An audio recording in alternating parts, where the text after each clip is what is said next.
தெரிஞ்ச பொண்ணு தான், பேரு கல்யாணி. எனக்கு ஃபர்ஸ்ட் மேரேஜ் ஆச்சுல்ல, என்னோட எக்ஸ் ஹஸ்பண்ட் கிரிஷ் அப்பாவோட சொந்தக்காரங்க. கல்யாணி எங்க இருக்காங்கன்னு தெரியுமா? கல்யாணியா? அந்த லேடி வேற மீனா கிட்ட பேசிட்டு இருக்கு. ஏதாவது சொல்லிகளி தொலைக்க போகுது. நீ போய்.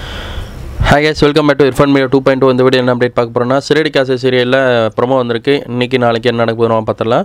அதாவது கல்யாணி அவங்க வந்து மாட்டிக்கிற நேரம் வந்துருச்சுன்னு சொல்லாங்க. அதாவது ரோகிணி அவங்க வந்து பார்த்திங்கன்னா மாட்டிக்கிற நேரம் வந்துருச்சு. அதாவது அவங்க வந்து பார்த்திங்கன்னா நம்ம பழனி கல்யாணத்துக்கு போகிறாங்கன்னு சொல்லாங்க. அங்கே தான் மீனா முத்து எல்லாமே இருக்காங்க. அங்கே வந்து எக்ஸோட ஃப்ரெண்டு வந்து பார்த்திங்கன்னா ரோகிணியோட ஃப்ரெண்டு, அதாவது கல்யாணின்னு சொல்லியிருக்க ஃப்ரெண்டு ஃபஸ்ட்டு கல்யாணம் பண்ணிக்கும் போதே வந்திருப்பாங்க. இவங்க பேர் கல்யாணம் தானே, ரோகிணின்னு சொல்லி எல்லாம் சொல்லிட்டு இருக்காங்க. உடனே அவங்க வந்து விசாரிச்சுட்டு இருக்காங்க. அவங்க ஃப்ரெண்டு கிட்ட கேட்டோடனே, இவன் எனக்கு நல்லா தெரியும், இவங்க வந்து ஒரு மெயினாட்ட பேசிகிட்டு இருப்பாங்க அவங்க.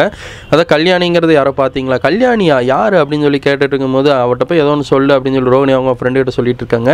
வசமாக சிக்கிக்கொள்ளும் ரோகிணியின் தரமான ஒரு ப்ரோமோ தான் வந்திருக்குது.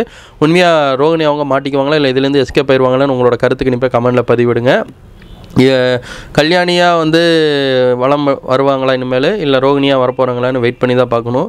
ரோகிணியாக வந்து நம்ம மனோஜுக்கு இருக்காங்க, கல்யாணியாக வந்து இன்னொருத்தவங்களுக்கு இருக்காங்கன்னே சொல்லாங்க. எது செல்லுதுன்னு வெயிட் பண்ணி பார்க்கலாம். தேங்க்ஸ் ஃபார் வாட்சிங்.